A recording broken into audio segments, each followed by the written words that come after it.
Good morning students, welcome back to the online sessions of Maths class 8. I hope you and your family will be fine in this pandemic situation. So by providing our educational smartphone as a part of the online, so we are moving on to the new chapters of your NCERT syllabus, that is chapter number 13, direct and inverse proportions. So what we have to study in this chapter? In this chapter we have to study about the understanding of the ratios, direct as well as the inverse proportions. We have also discussed in these chapters several problems which is related to the direct and indirect inverse problems, as well as some of the problem solving through the day-to-day life which is generally depend on the direct and inverse proportions. So let me start with which are the topics that we have to remember in this chapter, that is about the ratio. So what is called ratio? Now generally as a form of rational number, when we have to compare the two numbers as a form of numerator and denominator, is generally a part of the ratios. So ratio is generally a comparisons of two quantities of a similar kind with the help of a division.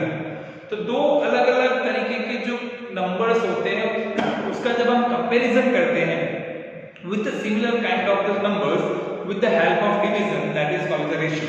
मान लीजिए मैं लिखूं 2/4, 3/6, 16/9 और उसके जो divisions होते हैं वो उसको हम रेशियोज में कंसीडर करते हैं, इसको हम रेशियो कहेंगे. उसके बाद आता है प्रोपोर्शन. रेशियो के बाद एक और वर्ड हमें यूज करना है जिसको हम कहते हैं proportion. So when the two ratios, पहले वाले में दो नंबर्स का हम कंपैरिजन कर रहे थे. प्रोपोर्शन के अंदर when the two ratios are the equal, दो रेशियोज अगर सेम है and they are generally able in a form of proportions like a by b and c by d. अगर इस फॉर्मेशन में है a by b is equal to c by d, ऐसे formations में अगर होते हैं then a b c d are said to in a proportion. a b c d आप क्या कहोगे, वो प्रोपोर्शन के अंदर है. तो इसमें दो तरीके के प्रोपोर्शंस होते हैं, एक डायरेक्ट प्रोपोर्शंस होता है और एक जो होता है उसको हम इनवर्स से इनडायरेक्ट प्रोपोर्शन कह सकते हैं. तो डायरेक्ट प्रोपोर्शन मतलब क्या है? डायरेक्ट प्रोपोर्शन हम किसको कहेंगे? तो दो क्वांटिटीज जो है, if the two quantities related in a such a manner, दो अलग अलग क्वांटिटी इस तरीके से जुड़ी हुई रहती हैं ताकि if the increase in a one number, एक नंबर में अगर किसी भी तरह का इंक्रीज होता है तो result corresponding to the increase in the next form, अगर डिक्रीजन होता है तो उसके अंदर भी इस तरह का डिक्रीजन देखने को मिलता है. तो correspondingly increase and decrease that will be seen into the both number. तो ऐसे जो दोनों क्वांटिटीज होते हैं दैट शुड इंक्रीज और डिक्रीज प्रोपोर्शनली, तो ऐसे जो रेशियोज होते हैं उसको प्रोपोर्शनल कहते हैं. फॉर एग्जांपल एक एग्जांपल लेते हैं कि लेट के नंबर ऑफ बुक्स हमारे बैग के अंदर जो होते हैं और मे बी एक number of books that you have to buy, the more you have to pay and less you have to be buy, the less you have to pay. तो जितना ज्यादा पे करोगे, जितना ज्यादा बुक को परचेस करोगे उतने ज्यादा आपको अमाउंट पे करना है, जितना कम परचेस करोगे उतना कम अमाउंट को पे करना है. तो इसका जो रेशियोज होता है, डायरेक्टली कंपैरिजन जो होता है एक प्रोपोर्शन से दूसरे प्रोपोर्शन पे डिपेंडेंट होता है. तो अगर एक अमाउंट इंक्रीज हो रही है तो उसके ऑब्वियसली दूसरी अमाउंट उसके रिलेटेड इंक्रीज होगी. अगर एक डिक्रीज हो रही है तो उसके रिलेटेड दूसरी अमाउंट भी क्या होगी, डिक्रीज होगी, जिसको हम प्रोपोर्शंस कहते हैं as a part of direct proportion. दूसरा जो है वो है इनवर्स प्रोपोर्शन, जिसको इनडायरेक्ट प्रोपोर्शन कहते हैं. तो दो quantities, if the two quantities is related in such a manner, दो क्वांटिटीज एक दूसरे के साथ इस तरह जुड़ी हुई रहती है कि increase in such a manner that and increase into the results of corresponding part of the increasing of the corresponding decrease. तो ऐसे फॉर्मेशंस को हम क्या कह सकते हैं, इनवर्स प्रोपोर्शन कह सकते हैं. मान लीजिए the more number of labours then और certain work takes less time, जितने नंबर ऑफ वर्कर्स आप बढ़ाओगे उतना कम टाइम आपको लगेगा. यानी एक तरफ इंक्रीज हो रहा हो दूसरे तरफ डिक्रीज हो रहा हो, वो इनवर्स प्रोपोर्शन होता है. तो less number of labours so more time you have to take, कम लेबर होंगे तो ज्यादा टाइम लगेगा. नहीं, इनवर्स प्रोपोर्शन के अंदर एक वैल्यू अगर इंक्रीज होती है तो दूसरी तरफ डिक्रीज होती है, जबकि डायरेक्ट प्रोपोर्शन के अंदर दोनों तरफ उसका इफेक्ट इंक्रीज और डिक्रीज का देखने को मिलता है. तो that is generally called as a inverse and direct proportion. तो ये जनरल कॉन्सेप्ट जो था वो मैंने आपको समझाया कि इनवर्स और डायरेक्ट प्रोपोर्शंस क्या है, कैसे इंप्लीमेंटेशन किए जाते हैं. तो let me move on to the exercise जो इसके बेस पे है, जो आपका 13.1 एक्सरसाइज दिया है पेज नंबर 208, उसको सॉल्व करते हैं. 208 पे जो आपका 13.1 एक्सरसाइज है उसका जो पहला क्वेश्चन देखिए आप टेक्स्ट बुक के अंदर, वहां पे दिया कि following are the packing charges which have to be near of railway roadways stations up to 4 hours के ₹60 है, 8 आवर्स के ₹100 है, और 12 आवर्स के 140 है, और 24 आवर्स के 180 है। तो ये पार्किंग टाइम्स के हिसाब से पैकेजिंग चार्ज रेशियोज के अंदर है या नहीं है वो हमें फाइंड आउट करना है। तो ये प्रोपोर्शन है कि नहीं वो हमें फाइंड आउट करना है। तो जैसे आपके पास 3 अलग-अलग कॉन्सेप्ट दिए हैं, एक आपको दिया है पार्किंग का टाइम, एक ऑलरेडी आपको दिया है पार्किंग टाइम, कितना टाइम तक आप पार्क कर सकते हैं, उसका चार्ज कितना है, that have to be find the charges, उसके चार्जेस कितने हैं, और उसके लिए पेकिंग चार्जेस का पर टाइम क्या होगा, प्रोपोर्शन क्या होगा वो हमें फाइंड करनी है। इसका प्रोपोर्शन क्या होगा वो हम कंसीडर करते हैं। जैसे पैकिंग टाइम को अगर हम कंसीडर कर देंगे 4, 8, 12 और 24, 4, 8, 12 और 24 ऐसे पैकिंग टाइम दिए हुए हैं आपको, ठीक है। उसके बाद हम उसके रेशियोज को कंपेयर कर लेते हैं। चार्जेस जो दिए हैं वो चार्जेस भी अलग-अलग फॉर्म में दिए हैं, जैसे एक का 60 है, दूसरे का 100 है, 140 है, और उसके बाद जो फोर्थ वाला है वो 180 है। चलिए अब ये प्रोपोर्शन डायरेक्ट प्रोपोर्शन में है या नहीं वो हमें आइडेंटिफाई करना है। तो हम क्या करेंगे, इसको इंडिविजुअली सारे वैल्यू को एक दूसरे के साथ डिवाइड करेंगे। ये प्रोपोर्शन में मैंने बताया था कि दो रेशियोज को अगर आप डिवीजन के साथ इंप्लीमेंट करके डिवाइड करते हैं तो आपको रेशियो मिलता है। तो यहाँ पे आप 60/4 कर दीजिए, 100/8 कर दीजिए, 140/12 करिए, और 180/24 करिए। अब जितनी बार भी आप इसको सॉल्व करेंगे each and every time you get the different number. जैसे मान लीजिए यहाँ पर अगर आप 60/4 को आप सॉल्व करते हैं तो 50 मिलेगा, 100/8 को सॉल्व करेंगे तो 25/2 मिलेगा, 15/2 मिलेगा, 25/2 मिलेगा, है ना। जैसे 140 का इंप्लीमेंटेशन करेंगे तो 35/3 मिलेगा। तो ईच एंड एवरी टाइम जो प्रोपोर्शन है वो कांस्टेंट नहीं है, it is not in a constant proportion. तो ये क्या हो गया आपका प्रोपोर्शन नहीं, it is not in a direct proportion. तो आप इसको नहीं कह सकते कि डायरेक्ट प्रोपोर्शन के अंदर है, यू कांट से कि the number is in a form of direct proportion. ये जनरली हमें फाइंड करना होगा प्रोपोर्शन डायरेक्ट है या नहीं है, तो आप इस तरह के कॉन्सेप्ट है। तो जो रेशियोज अगर हो गए, रेशियोज अगर कांस्टेंट मिले ईच एंड एवरी टाइम, अगर रेशियो कांस्टेंट मिलेगा वो डायरेक्ट प्रोपोर्शन के अंदर होगा। अगर रेशियो कांस्टेंट नहीं है तो वो डायरेक्ट प्रोपोर्शन नहीं है, ऐसा आप कंसीडर कर सकते हैं। तो जो आपका फर्स्ट क्वेश्चन जो था 30.1 का वो इसके बेस पे था। अब थर्ड क्वेश्चन को देखिए, आपके टेक्स्ट बुक के अंदर थर्ड क्वेश्चन जो दिया है उसके अंदर दिया है कि question 2 above if one part of the red pigment requires 75 milliliter of base, so how much red pigment should be mixed with the 1800 ml of water?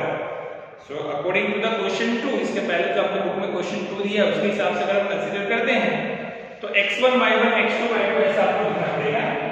Question number 3 of your exercise 13.1, ठीक है। तो उसमें x1 जो है वो 1 हो जाएगा, ठीक है, और x2 जो है वो 75 हो जाएगा। Okay, that is a part of the पर क्वेश्चन जो है वो कंसीडर हो जाएंगे x2। सर यहाँ पे कॉन्सेप्ट जो हमें दिया है वो हमें फाइंड आउट करना है, x2 जो हमें फाइंड आउट करना है, और y2 सॉरी ये y1 दिया हुआ है, that is called the y1। x2 हमें फाइंड आउट करना है और y2 ऑलरेडी हमें दिया हुआ है 1800, दैट इज गिवन एज 1800। ऐसा क्वेश्चन दिया है x1 y1 x2 y2। तो ऐसे रेशियोज को कंपेयर करने के लिए जो डायरेक्ट प्रोपोर्शन होता है, डायरेक्ट प्रोपोर्शन में x1/y1 is equal to x2/y2, direct proportion का रेशियो आपको यूज करना पड़ेगा।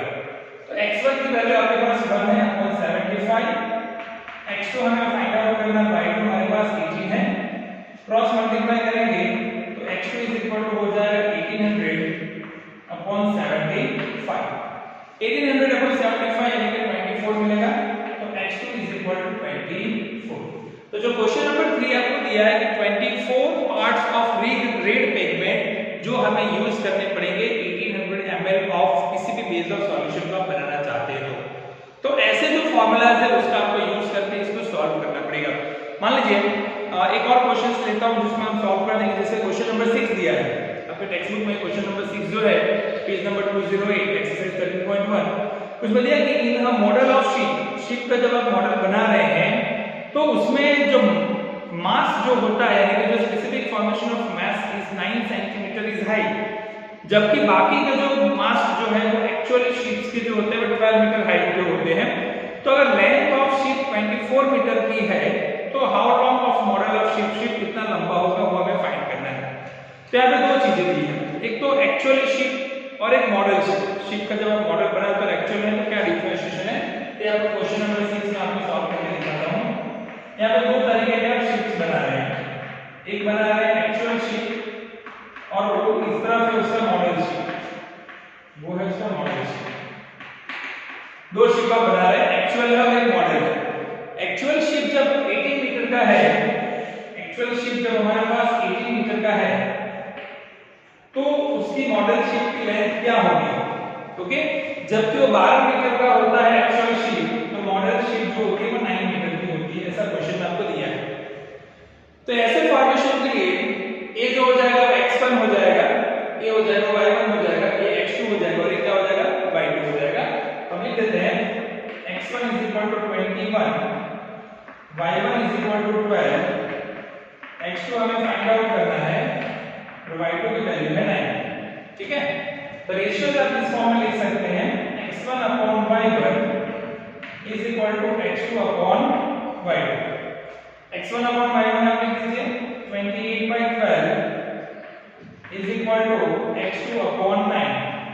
क्रॉस मल्टीप्लाई कर दीजिए x2 = 28 × 9/12, ठीक है। तो इसको जब आप इंप्लीमेंटेशन करेंगे तो x2 की वैल्यू जो होगी वो 21 मिलेगी। x2 = 21 metre.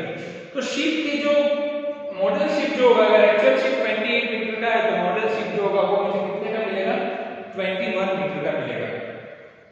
तो कभी भी आप जब डायरेक्ट प्रोपोर्शंस फाइंड आउट करेंगे तो डायरेक्ट प्रोपोर्शंस के अंदर हमेशा याद रखना है कि उसकी जो वैल्यूज होंगी वो वैल्यूज एक दूसरे पे डिपेंडेंट होंगी। एक अगर इंक्रीज होगा तो ऑब्वियसली दूसरी वैल्यू भी उससे कॉरेस्पॉन्डिंग इंक्रीज या डिक्रीज होती है, राइट। चलिए एक और क्वेश्चन में सॉल्व करता हूं डायरेक्ट प्रोपोर्शन का, फिर हम इनडायरेक्ट प्रोपोर्शंस पे मूव करेंगे तो आपको थोड़ा सा समझ में आ जाएगा कि इनडायरेक्ट प्रोपोर्शन कैसे हमें सॉल्व करना है। ओके, चलिए तो नेक्स्ट क्वेश्चन जो है वो हम लेते हैं क्वेश्चन नंबर 8 आपके टेक्स्ट बुक का। क्वेश्चन नंबर 8 को सॉल्व कर लेते हैं। That we have to solve question number 8।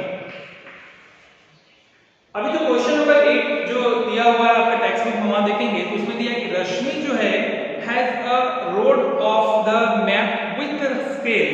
तो एक्चुअल डिस्टेंस जो है वो दिया है किलोमीटर इनटू x के फॉर्म में और डिस्टेंस ऑन द मैप, यानी एक्चुअल डिस्टेंस और डिस्टेंस ऑन मैप का एक कॉम्बिनेशन दिया है आपको। एक्चुअल डिस्टेंस और यहां दिया है distance on map, distance on map, ठीक है। Actual distance and distance on map ऐसी एक वैल्यू आपको दी हुई है और इसमें से हमें फाइंड आउट करना है उसकी फॉर्मेशन को। तो यहाँ पे x1 जो है वो 18 दिया हुआ है, x2 जो दिया है वो 72 दिया है, y1 हमें 1 दिया और y2 हमें फाइंड आउट करना है। यहाँ पे 18 है, 72 है, 1 है और हमें फाइंड करना है। तो एक्चुअल डिस्टेंस अगर 18 किलोमीटर का है तो मैप पे वो 1 किलोमीटर दिखाता है, तो 72 होगा तो कितना इंप्लीमेंटेशन करेगा। सो ये जो है वो डायरेक्ट प्रोपोर्शनल है। यहाँ लिख सकते हैं this is a case of direct proportional. ये डायरेक्ट प्रोपोर्शनल का केस है ये। It is a case of direct proportional. अब डायरेक्ट प्रोपोर्शनल का केस है तो हम यहाँ पे वैल्यू जो है वो अप्लाई कर सकते हैं। यहाँ पे x1/y1 = x2/y2। इसको हम x1 लेंगे, ये y1 हो जाएगा, ये x2 हो जाएगा और ये y2 हो जाएगा, ठीक है। कंपेयर कर लेते हैं 18/72 = 1/y2। वैल्यू सॉल्व करेंगे तो y2 हो जाएगा 72/18, तो y2 की वैल्यू क्या हो जाएगी 4 हो जाएगी। तो एक्चुअली इस तरीके का जब डिफरेंशिएशन बनता है तो वैसे में आप वैल्यू जो है इजीली फाइंड आउट कर सकते हैं, उसके हिसाब से आप इसको इंप्लीमेंटेशन कर सकते हैं और इसको सॉल्व भी कर सकते हैं। ये सारे जो क्वेश्चंस थे वो आपके जो थे वो डायरेक्ट प्रोपोर्शन के बारे में थे कि जैसे एक वैल्यू इंक्रीज होगी तो दूसरी पैरेलल उसकी इंक्रीज होगी, अगर एक वैल्यू डिक्रीज होगी तो उसके पैरेलल दूसरी वैल्यू भी होगी वो डिक्रीज होगी। That is the case of the direct inverse proportion, ठीक है। चलिए तो ये 13.1 के 2-3 क्वेश्चन समझाए थे जो डायरेक्ट प्रोपोर्शन के फॉर्म में थे। अभी हम 13.2 मूव करते हैं, जो आपके बुक के पेज नंबर 213 पे दिया हुआ है, उसको सॉल्व करते हैं। 13.2 जिसमें इनवर्स प्रोपोर्शन के बारे में हमें पढ़ना है। तो एक्सरसाइज 13.2 जो इनवर्स प्रोपोर्शन के बारे में हमें दिया हुआ है पेज नंबर 213 पे। तो इस एक्सरसाइज के अंदर mostly we have to discussing on the inverse proportion, यानी कि एक वैल्यू अगर इंक्रीज हो रही है तो उसके पैरेलल वैल्यू डिक्रीज हो रही होगी, अगर एक वैल्यू डिक्रीज हो रही है तो उसके पैरेलल दूसरी वैल्यू जो होगी इंक्रीज हो रही होगी। तो इनको हम इनवर्स प्रोपोर्शन या इनडायरेक्ट प्रोपोर्शन के फॉर्म में कंसीडर कर सकते हैं। तो इसके जो क्वेश्चंस होंगे इनवर्स प्रोपोर्शन के फॉर्म में है या नहीं है, तो उसको चेक करने के लिए जो फॉर्मूला होता है वो होता है x1y1 = x2y2। जैसे डायरेक्ट प्रोपोर्शन के लिए अभी आपको जो मैंने सिखाया कि अगर डायरेक्ट है तो हम लिखते हैं x1/y1 = x2/y2। और अगर इनवर्स है, अगर वो इनवर्स है तो हम लिखेंगे x1/y1 x2/y2। ये दो फॉर्मूलाज जो होंगे, इस दो फॉर्मूला के अकॉर्डिंग टू ही हमें डायरेक्ट और इनवर्स प्रोपोर्शन को फाइंड आउट करना है। तो डायरेक्ट प्रोपोर्शन जो अभी हमने सॉल्व किया 208 पेज नंबर एक्सरसाइज 13.1, वो इस फॉर्मूला के अकॉर्डिंग जो अभी आपने सॉल्व किया है। अब जो हम सॉल्व करेंगे वो इनवर्स प्रोपोर्शन जो 13.2 इस फॉर्मूला के बेस पे हमें सॉल्व करना है। ठीक है, चलिए उसके कुछ क्वेश्चंस अभी हम सॉल्व कर देते हैं कि इनवर्स प्रोपोर्शन को कैसे इंप्लीमेंटेशन किया जाता है, how we can be solve. तो उसके अंदर जो अलग-अलग क्वेश्चंस दिए हैं उसके हिसाब से हम डायरेक्टली मूव करते हैं अपने क्वेश्चन नंबर 4 पे। We are directly moving on to question number 4, जिसमें हमें इनवर्स प्रोपोर्शन के डेली लाइफ के प्रॉब्लम्स के बारे में डिस्कशन करना है। इसमें क्वेश्चन नंबर 4 में दिया है कि जो if a box of sweet का बॉक्स जो है वो डिवाइडेड होता है 24 चिल्ड्रंस के अंदर, अगर sweet of box that is divided amongst the 24 childrens, they still get a sweets each, हर एक को स्वीट्स मिलती है।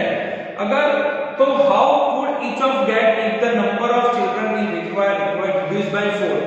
अगर 4 स्टूडेंट्स को कम कर देते हैं तो कितना स्वीट्स दूसरे बच्चों को मिलेगा। तो नंबर ऑफ चिल्ड्रन और नंबर ऑफ स्वीट्स ऐसे आपको सपोज करना होगा। सो नंबर ऑफ चिल्ड्रन जिसको x कंसीडर करते हैं, और नंबर ऑफ स्वीट जिसको हम y कंसीडर करते हैं। ठीक है, that is generally consider x and y। तो अगर 24 चिल्ड्रंस है तो सबको इंडिविजुअली अगर 5 स्वीट्स मिलते हैं, ओके, 24 चिल्ड्रंस है तो 5 स्वीट्स मिलते हैं, ऐसा आप कंसीडर कर रहे हैं। तो दैट इज द x1 और ये हो गया आपका y1। सो अगर रिड्यूस कर दिया जाए, if we have to reduce 4 students, 4 student को कर्व कर रहे हैं, 24 - 4 कितना हो जाएगा 20 है। इसको आप क्या करेंगे x2 करेंगे। तो y2 क्या होगा वो हमें फाइंड आउट करना है। That what is the value of y2 वो हमें फाइंड करना है as a part of inverse proportion. तो यहाँ पे नंबर ऑफ स्टूडेंट्स जो है वो डिक्रीज हो रहे हैं, तो चॉकलेट जो मिलेगा वो तो ज्यादा मिलेगा, यानी स्वीट ज्यादा मिलेगा, यानी एक वैल्यू डिक्रीज हो रही है तो दूसरी क्या हो रही है इंक्रीज हो रही है। तो ये रेशियो किसका है इनवर्स प्रोपोर्शन का है। It is a part of inverse proportion. So it is a case of inverse proportion। वो जो केस है it is a case of inverse proportion। तो हो जाएगा x1 into y1 is equal to x2 into y2। इस formula का हमें use करना है। x1 24 है into y1 5 है और x2 हमारे पास 20 और y2 हमें फाइंड आउट करना है। तो 24 5 120 divided by 20 is equal to y2। तो y2 इज इक्वल टू हो जाएगा 6। तो नंबर ऑफ स्वीट्स कितने मिलेंगे 6 मिलेंगे।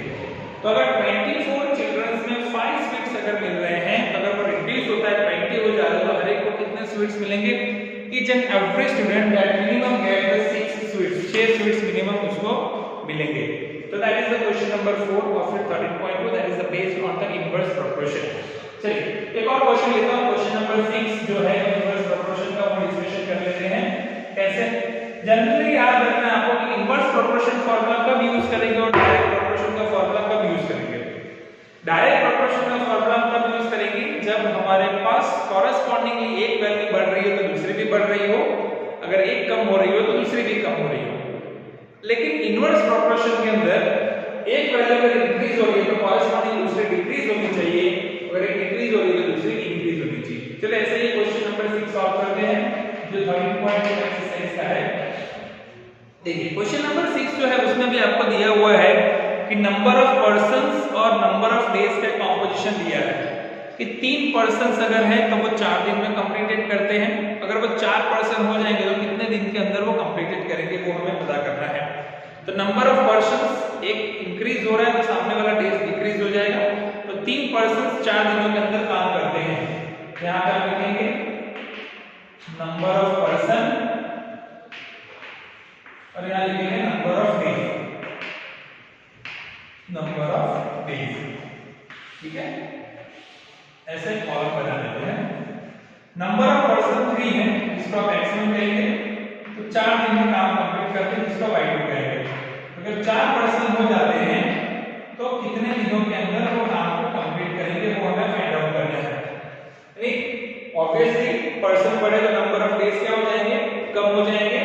उसके लिए जो फॉर्मूला है वो है x1 * y1 is equal to x2 * y2। So 3 * 4 is equal to 4 * y2. So 12/4 is equal to y2. So y2 is equal to 3 days. तो अगर 4 पर्सन्स अगर आप हायर करते हैं तो कितने दिनों के अंदर वो काम कंप्लीट हो जाएगा? That will complete in the 3 days, minimum 3 दिन के अंदर ये काम आपका कंप्लीट हो जाएगा। आई होप कि आपको समझ में आ रहा है। चलिए एक और लास्ट क्वेश्चन ले लेते हैं आपका जो बुक का है क्वेश्चन नंबर 11, तो आपको समझ में आएगा कि कैसे क्वेश्चन सॉल्व करने। तो बाकी के क्वेश्चंस आपको खुद सॉल्व करने, क्योंकि मैंने आपको हिंट दे दिया, आइडिया बता दिया है कि डायरेक्ट प्रोपोर्शन का फार्मूला कब यूज करेंगे और इनडायरेक्ट प्रोपोर्शन का फार्मूला कब यूज करेंगे। तो जो लास्ट क्वेश्चन दिया है इसमें नंबर ऑफ जो पीरियड्स है स्कूल के अंदर वो दिया है और लेंथ ऑफ ईच पीरियड ऐसा आपको दिया हुआ है। ऐसा कॉन्सेप्ट दिया आपको कि नंबर ऑफ पीरियड्स कितने हैं और उसकी लेंथ कितनी है, how many time it will take, इसकी लेंथ कितनी है वो हमें कंसीडर करना है। चलिए दो वैल्यूज हम यूज करते हैं as a part of number of periods और लेंथ। यानी कि जितने पीरियड कम होंगे उतना लेंथ बढ़ेगा। यानी 8 पीरियड अगर आप यूज करते हैं तो 45 मिनट का पीरियड होता है, ठीक है। और अगर मैं 9 पीरियड करता हूं तो लेंथ कितनी होगी, यानी कि x1 हो गया, ये y1 हो गया, ये x2 हो गया और ये y2 हो गया। यानी कि 8 पीरियड अगर आप कंटीन्यूअसली सॉल्व ले रहे हैं तो यानी कि 45 मिनट्स मुझे दे दें, एक पीरियड का 45 मिनट मुझे देना है, यानी 8 पीरियड का टाइम टेबल बना हुआ है। पर मैं 8 की जगह अगर 9 पीरियड ले रहा हूं तो मुझे कितने टाइम्स को कंसिस्ट करना पड़ेगा। यानी कि एक तरफ ये वैल्यू बढ़ रही है, पीरियड्स बढ़ गए, ऑब्वियसली लेंथ क्या हो जाएगी, कम हो जाएगी पीरियड की। तो ये इनवर्स प्रोपोर्शनल करनी, एक वैल्यू बढ़ रही है तो दूसरी क्या हो रही है, कम हो रही है। तो उसके लिए जो फार्मूला है वो है x1 * y1 is equal to x2 * y2. So 8 * 45 is equal to 9 * y2. Divide कर दीजिए, 8 * 45 divided by 9 is equal to y2. 9 5 यानी 8 5 हो गया 40, y2 is equal to हो गया आपका 40 मिनट। It should be 40। तो अगर 8 पीरियड है तो आप 45 मिनट का टाइम दे रहे हैं, अगर वही 9 मिनट हो जाएंगे तो टाइम कितना हो जाएगा, 40 मिनट्स का हो जाएगा। यानी सिंपल आपको याद रखना है कि डायरेक्ट और इनवर्स प्रोपोर्शन के अंदर अगर एक वैल्यू के कॉरेस्पॉन्डिंगली दूसरी वैल्यू इंक्रीज हो रही हो, या एक वैल्यू इंक्रीज हो रही है तो दूसरी इंक्रीज हो रही हो, एक डिक्रीज हो रही हो तो दूसरी डिक्रीज हो रही हो, वो हमेशा डायरेक्ट प्रोपोर्शन के फॉर्म में आएगा, जिसका formula x1/y1 is equal to x2/y2 होगा। लेकिन कॉरेस्पॉन्डिंगली एक वैल्यू इंक्रीज हो रही है और दूसरी डिक्रीज हो रही हो, या एक डिक्रीज हो रही हो दूसरी इंक्रीज हो रही हो, तो उसमें हमेशा इनवर्स प्रोपोर्शन यूज करना पड़ेगा, जिसमें x1 * y1 is equal to x2 * y2 ये आपका फार्मूला रहेगा। आई होप कि आज का जो सेशन है जिसमें मैंने आपको समझाया है कि रेशियो क्या है, प्रोपोर्शन क्या है, डायरेक्ट प्रोपोर्शन क्या है, इनडायरेक्ट प्रोपोर्शन क्या, उसके कुछ आपको टर्म समझाए हैं, वो आपको समझ में आए होंगे। तो इसके बाकी के क्वेश्चन जो है आप खुद प्रैक्टिस करें, इसको सॉल्व करें। जब हम मिलेंगे नेक्स्ट टाइम तब हम डिस्कशन करेंगे other chapter of this your syllabus. तब तक student take care and bye.